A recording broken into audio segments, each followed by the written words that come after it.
Hey folks, Hope here with super secret bonus content for Hardcore episode 65, Transforming the End. Definitely super secret footage that we didn't somehow just forget to put into the final edit. No, not at all. This is exclusive second channel footage, so leave a like and enjoy. We have a base layer in place with the ripple now, but I also want to add in a mix of glass under the roots, giving the tree something more to sit on top of. Build up on a bunch of glass here so we can get back to work, but my Elytra is pretty broken and I'm starting to get a little scared, and I need to test if this ripple has actually ruined our Enderman farm. Because standing on the edge of it right there is technically close enough for Endermen to spawn over here. So I just need to know if they freak out and teleport. Do they go? Nope. It looks like this is still gonna work for us. That's amazing. I'm really happy I don't have to rebuild it. Right, all fixed up. Now for the section that we're working on here, I think I'm just gonna start from a corner and start building up. I'd like to work from the bottom going to the top, and then also where these areas are overlapping, that doesn't add anything to the foggy effect. So to save some more of our light blue glass and make it last a wee bit longer,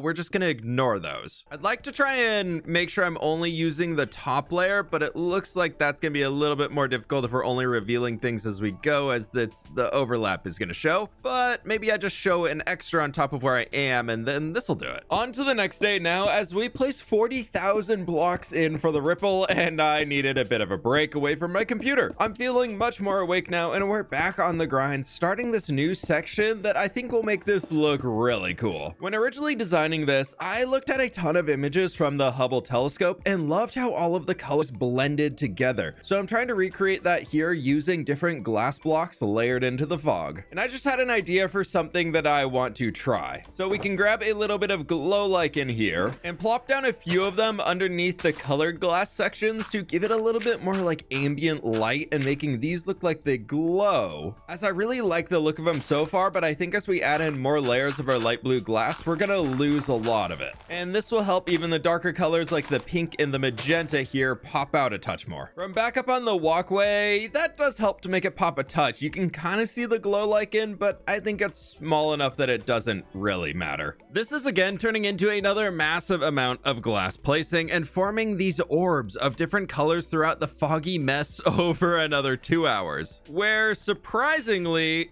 I'm actually almost done with all of this. We have just a few pieces of glass left to place in here, but before we do that, I forgot to do something very important earlier today that I'm really annoyed at myself that I didn't do. Inside of here, we have our comment of the day book, and you can see that at the top at the 100 here, we've got 100 pages filled of comments, and that's actually the max you can put in a Minecraft book. If you didn't know, I do these on my second channel with every hardcore video release, and I pick a handful of comments from the previous episode and just chat about them in a really chill format. So if you want to go check those out, be sure to look at the second channel down below. But over here, this is a very cool moment because this is the first comment we have filled. And inside of here is the comment of the day library. Well, bar, cafe thing. And there's not enough text to name it, but I could name the book itself. Comments Volume 1. Perfect. Oh, it kept its name. Okay, well, I guess that was pointless, but it's signed now and it's locked in there forever. It's nice seeing the blue sky again. That's pleasant. Back in the end now, I do have a bunch of extra different colors of glass in here, especially a lot of orange. And while looking at this guy right now, a lot of the colors are really getting muted by all of the layers of light blue. So I was thinking we could take a few of these extras and just add a few extra strips here on top that are going to be a lot thinner, almost like they're like streaks going across the entire thing, and then add the darker complementing color around it, basically just to make a few more of these things a bit more prominent when we're looking at it from above. I think it's going to look really cool. Trying to make sure I don't go all the way up to the tippity top with this, but I think we can stretch them along in some of our more open spaces like this gap here. Maybe we stretch that over to here, and then this guy, yeah, let's just do some orange around it. I've been staring at this glass all day, and it's nice to be able to come back in here and just be like, you know what? I like what I did, but I also want to change it slightly. I think that's a really important part of building, is being like, you know what we did here? pretty dang cool, but what if we did this too? Or what if we remove something? Right, I've added quite a few of these in now, really trying to make it look almost like crackles of energy going along, and they're overlapping with some of our original ones, which is, and I'm in the pit, which is okay. Like, that's not an issue per se. But now that I've got them in and the glow lichen attached to make them a little bit brighter, before we finish off the last little light blue, let's see how it looks from here now.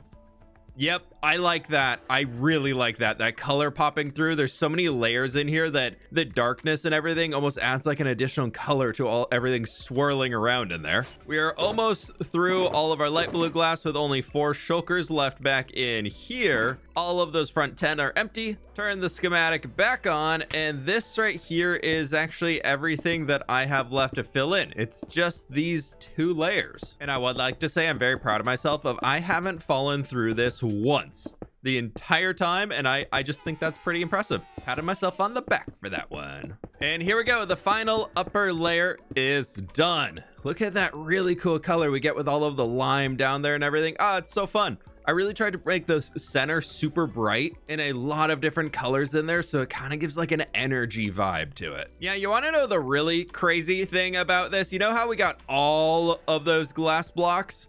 Well, here's my material list. Technically, it says we're missing just under 5,000 light blue stained glass up there, but all of that came from glass that I really didn't need to fill in. Almost every single of these lighter colored blocks you see down here are different glass blocks that are being overlapped right on top, so they weren't helping the fog effect at all. So in order to save a ton of materials, I just didn't fill them in. Not sure if this is going to help or hurt the ripple in the middle, but I want to make it look like a water drop is like coming down from the top, so I kind of connected in through those 3 little layers in there. Little difficult to see, but I think it helps bridge the gap between these two, as they felt very separate before.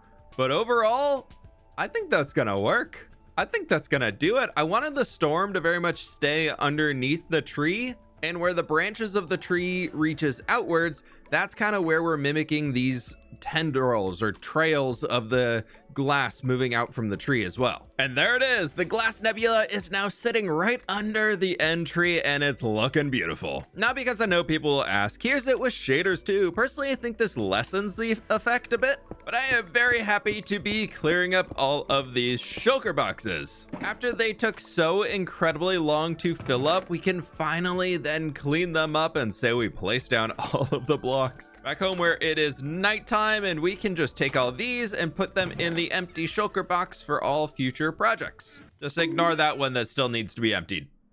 It's not there. We're just gonna fly away like it's not there. These are all still filled up, so we'll have to put them somewhere else for now. Right, fine, I won't add them to the pile. We'll put them actually down in the storage room.